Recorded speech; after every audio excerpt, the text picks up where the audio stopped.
Imagine being rejected over 65,000 times. How many rejections does it take before you give up your dreams?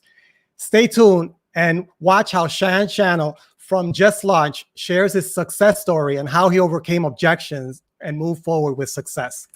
Coming up.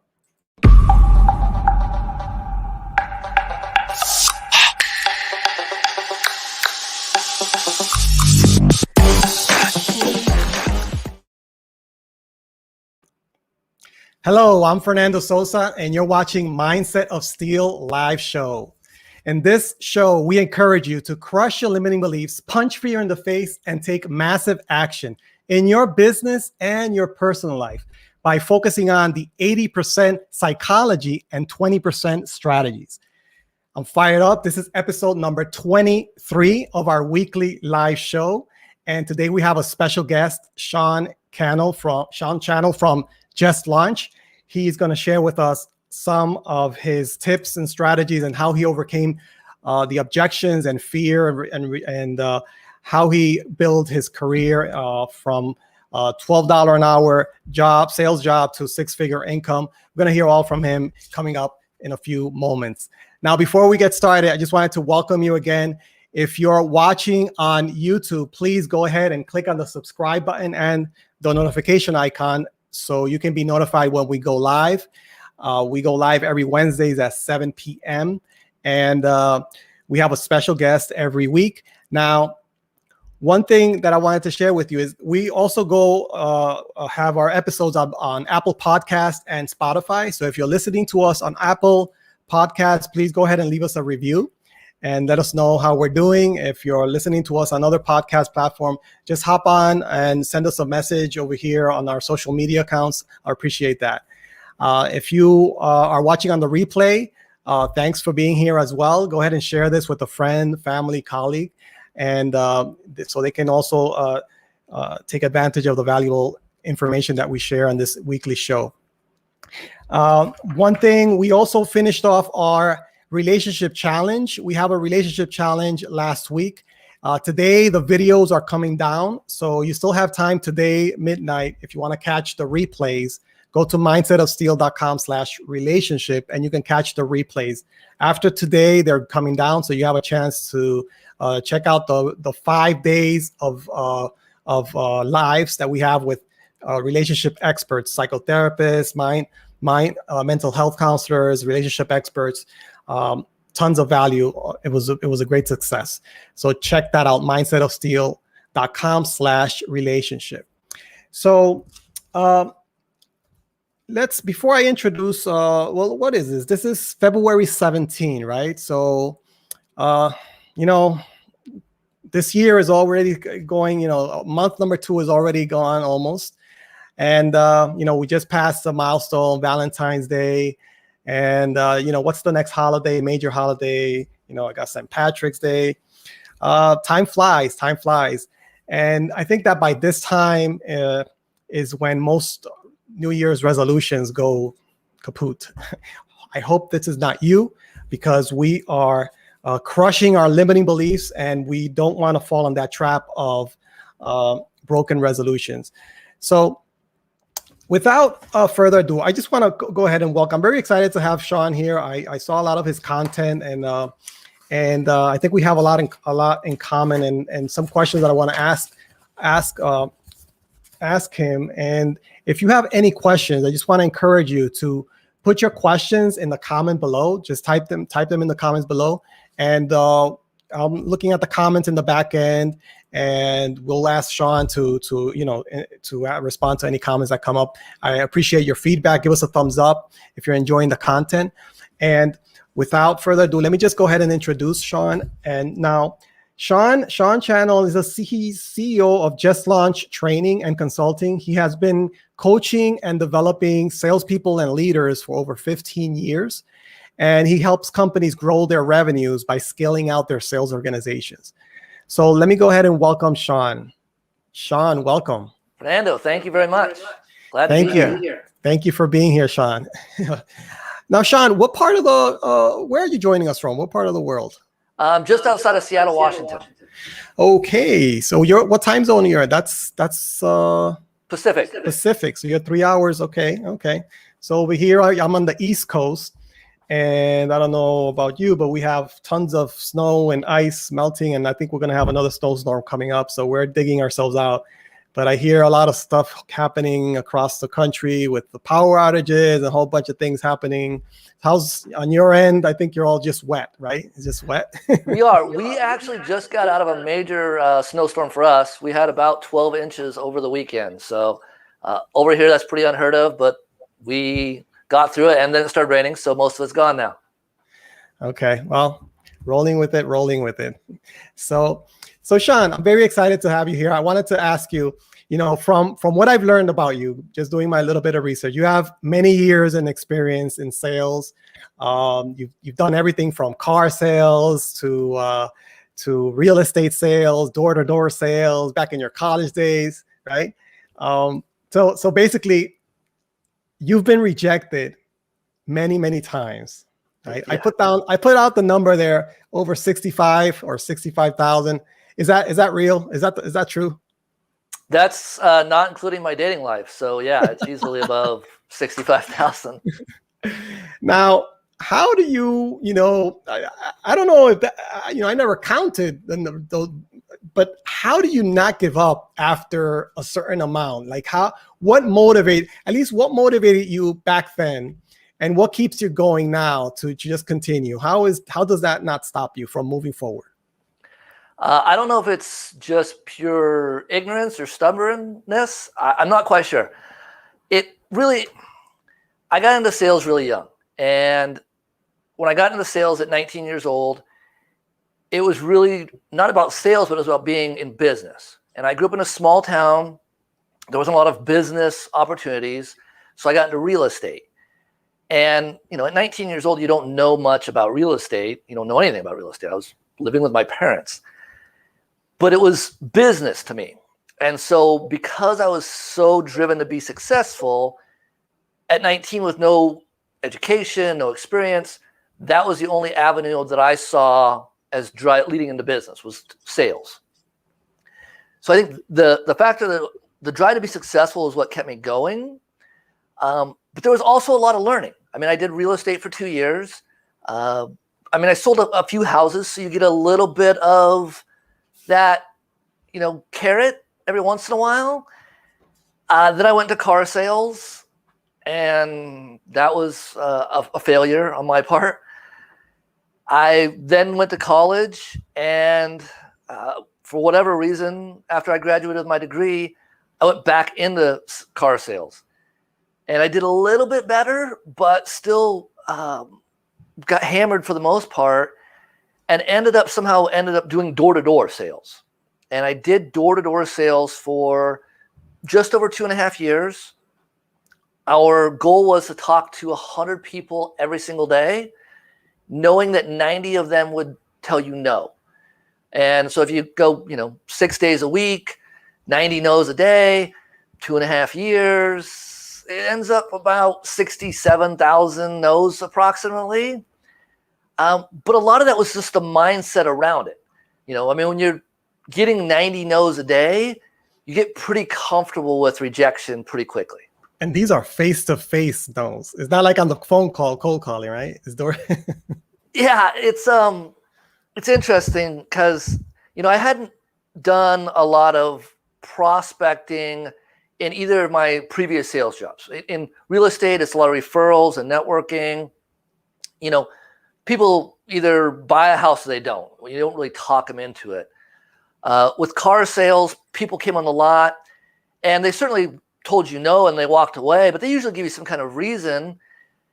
But with door-to-door sales, it's quick and it's fast and it's intense, and you get all sorts of no's. I mean, the people that just say no politely, that's like a win. You get the door slams, you get the cops called on you, you got people that sick their dogs on you, chase you down the street swearing. I had people pull guns on me. So the level of rejection gets escalated pretty quickly when you're in front of that many people every single day. Wow. What are the odds? So that's like 10%. You expect 10% of yeses, or is it, what do you say, 90? From 90, you expect 90 no's out of the 100? Yeah. Wow. And from a mindset perspective, that was huge for me. Mm-hmm. You know, in real estate, again, you know, you have an inventory, people look, if they like the house, they'll buy the house. The sales aspect from real estate really comes from getting people to list with you. And that was not something I was good at. And I just didn't put myself out there enough. So I didn't face a lot of real rejection. In car sales, I was made to feel like a failure every single time someone walked off the lot and didn't buy, whether they were qualified, whether they're not qualified, whether we had the car they needed, whether they didn't. The mentality was they're on the lot. Your job is to sell them. Mm-hmm. And that's tough when you're not extremely skilled at sales, which I wasn't. Plus, I didn't have the confidence as an individual or as a salesperson to weather that kind of rejection. So the mindset piece was big when I did door-to-door, because from the very get-go, they said 90 people will tell you no. You'll talk to 100, 90 will tell you no. That is okay. It's fine. Expect that. Okay? Your job is just to maintain a good attitude, regardless if they say yes or no. And if you do that, you will find on average 10 people a day that will buy. So it completely shifted my mindset as far as what success looked like. It was okay to have 90% of the people tell me no, as long as I didn't get negative about it and kept that positive mindset, so that when I found those people who were likely to buy, they wanted to buy because I wasn't defeated. I was still optimistic. I was still positive. And so that mindset was huge when it came to the perspective that it's okay for people to say no. Right? Even your best salespeople don't sell 100% of the time. In fact, your best salespeople barely sell 50% of the time. So understanding that and being okay with the rejection, being okay with playing the numbers, was a huge thing for me in my sales career. Got it. And so I can see that it you know, every no brings you closer to a yes. I mean, you just have to continue, and that's the key thing. Like you said, you have to have the right mindset if to expect the rejections, but that's just part of the game, right? You have to be in it to get to that yes. So tell me, so who do you help now, and why do you get into the field of coaching, training, and consulting?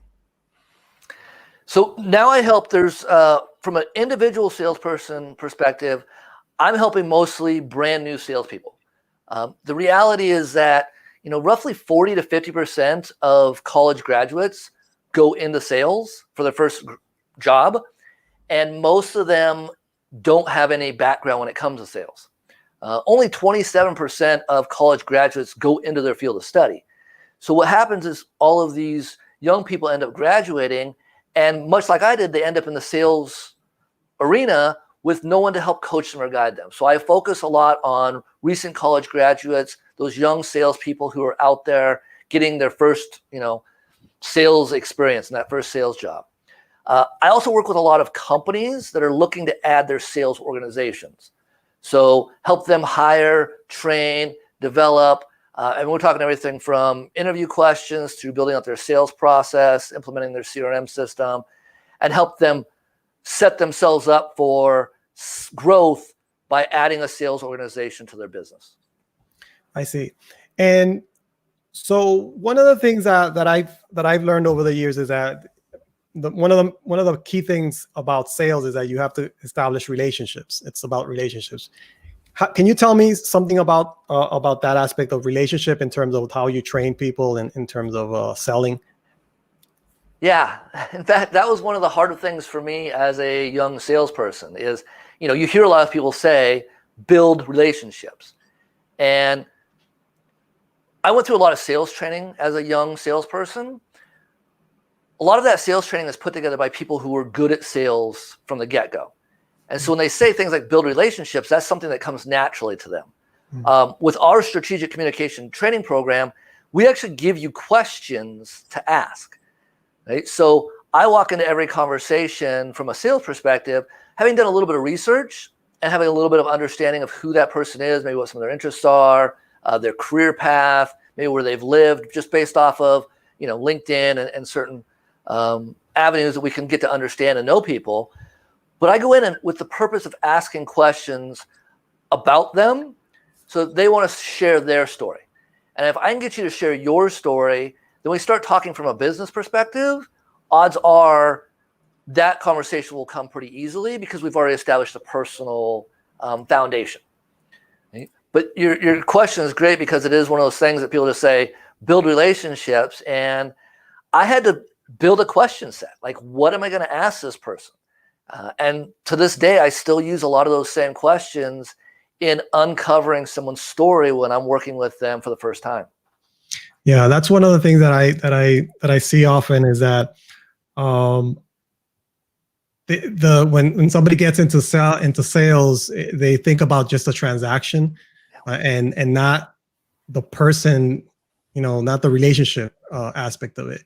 And there's a saying, nobody likes to be sold, right? That's kind of the saying that I heard over and over. And establishing a relationship is fundamental in sales. Now, so on that note, can you tell me a distinction? Is there a distinction between sales and marketing? Yeah, in my belief, there is. I think there's a big difference in sales and marketing.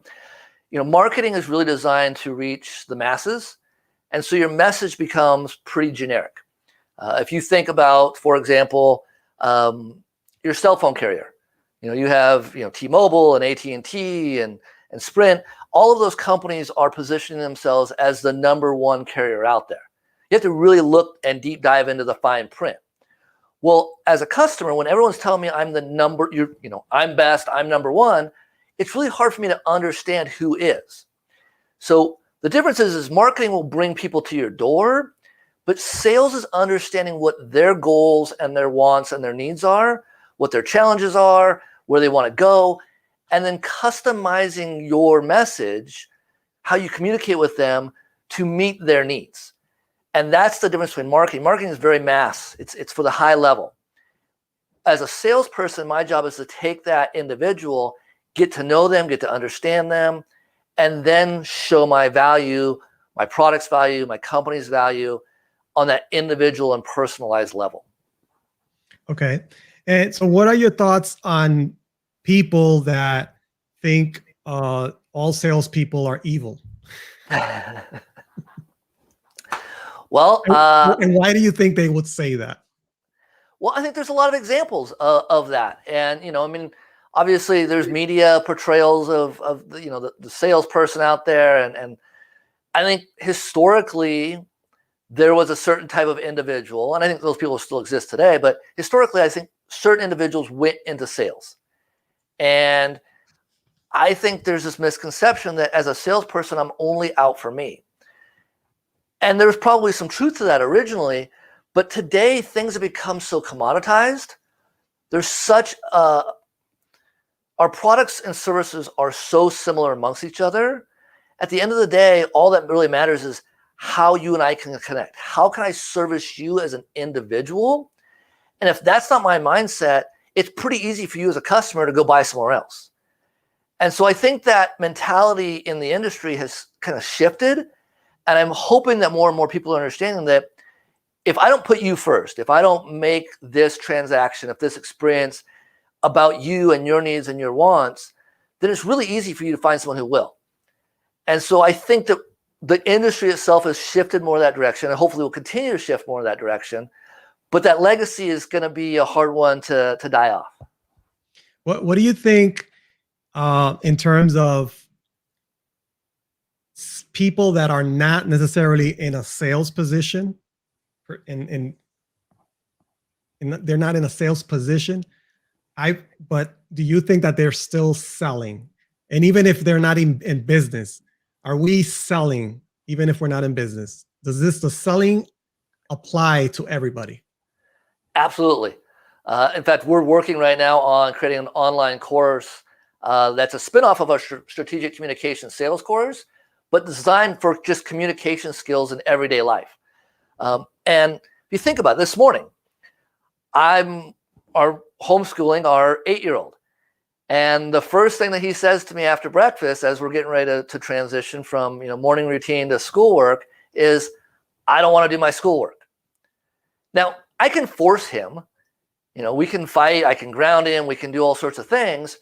Or I can sell him on why school is valuable, on why doing your schoolwork today and getting a jump on it and focused on it will benefit you this afternoon, on the great things we might learn. Communication is the foundation of sales. Right? Being an effective communicator is what makes people good at sales. And so if you're good at selling your ideas, your thoughts, if you're good at communicating how you feel, communicating your value, and probably more importantly, understanding the other person and how they communicate, then that impacts every aspect of your life.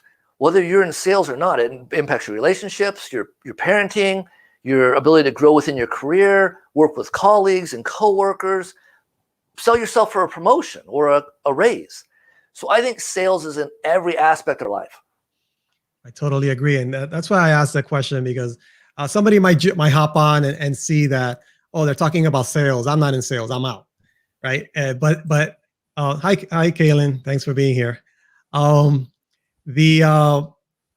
But like you said, sales applies even to people that are not in business. We're always selling something. And I'm not talking about an exchange of money, but you're selling your ideas, selling your ideas. You're trying to persuade somebody into agreeing with you in some shape or form. It could be your kids, it could be your friends, it could be your boss, or it could be a person that you're actually trying to exchange a commodity or something or goods and services, right? So, but yeah, I mean, I don't think that we grow up thinking about that, and that we're in sales even when we're not in sales, right? If we do think about that, then there's strategies that people know, like you, about sales that can really help everybody, not just salespeople. Now, yeah, agreed. On that note, what would you say the differences are between a leader and a manager? Well, selling is a part of that. Your communication skills. I spent the last 5 years of my corporate career really working with leaders, and a lot of managers, they have a set of expectations and they just want you to follow it. Here's my rules. You will abide by my rules. You'll do what I say, and that's the expectation. And that works for certain individuals, but leaders are willing to help and develop their people. And a good leader is really looking to replace themselves, whereas a manager wants to keep his people usually in that same role. A leader will say, I want to get you to the spot where if I step away, if I move up, if we grow or expand, you're ready to do what I do. And that requires coaching, that requires feedback, it requires positivity, maybe a kick in the butt on occasion. It also, you want to be able to do what that person does. There's people that step into management roles that have never done the work of the people they manage. And that's not always possible, but a good leader should be able to provide value and insight. And a lot of that comes from being able and willing to do the job that you're asking someone else to do. One of the things that I did as a sales manager that was highly effective is I would get on the phone and I would still prospect. And I would have my team listen to me make cold calls out to potential customers. And when I got those people that were either looking for a product or service or just wanted additional conversations, I would then grab one of my salespeople and get them on the phone, and we'd have this group call and I'd pass it off to them. But I was always willing to pick up the phone and make a cold call for a couple reasons. One, just to show my people how to do it. This is what it should sound like. But two, they saw that I was willing to put in the effort and do the same things I was asking them to do. And that got me a lot of credibility as a leader. And that's one of the differences between a leader and a manager is, are you willing to do the job that you're asking someone else to do? So what would you say to a manager that is worried or preoccupied with employee productivity when they're working from home? Yeah. Yeah, this has come up a lot, obviously, in the last year. I mean, at the end of the day, I think we spend too much time looking at things like KPIs and reporting. The real question is that person producing results? Quite frankly, if I'm a sales manager and I have an expectation that you hit a certain quota every single month, honestly, if you can do that in half the time that it takes someone else to do it, good on you. Right? It doesn't mean I won't push you to be more productive and achieve more for your own personal growth and your own personal bank account. But at the same time, I'm not going to say, hey, you didn't make 80 dials today. I know you're at 120% to quota, but you didn't hit the KPIs or the metrics that I needed. There's only one metric that I care about. Are you selling? Okay? And whether you're responsible for payroll or accounting or creating content or whatever role that you might have, as a leader, look at the results they're producing, not the hours they're putting in, right? But are they producing the results you expect from them? You're not going to complain if they're spending 10 or 12 hours to produce those results, right? So why should you be so focused on whether they're doing that in 4 or 6? Right? If you have people who are highly productive and can do the job in less time, don't worry about the hours. For those people that can't get the job done, well, then we need to understand where that shortcoming is. Is it lack of activity? Are they not putting in the effort? If they're not, okay, we can coach to that. But most times, often than not, people aren't trying to skip out on work. So it's usually some lack of knowledge or skill. And once we identify that, then my job as a leader is to coach them and help develop them so that they become more proficient at that knowledge or skill that they're lacking. Okay, that was great. So Shawn, for people that are listening that are maybe interested in this, maybe let me ask you this question. What advice would you give yourself 20 years ago based on all the knowledge that you have now in sales? Like if you were to start and wanted to get started into sales, what advice would you give yourself? I've thought about this a lot, and I'm not, I struggle with it a little bit. Part of me is like, I wouldn't give myself any advice because I wouldn't be where I'm at today had I not gone through that journey. I'm a big believer that we end up where we're at because of the journey that gets us there.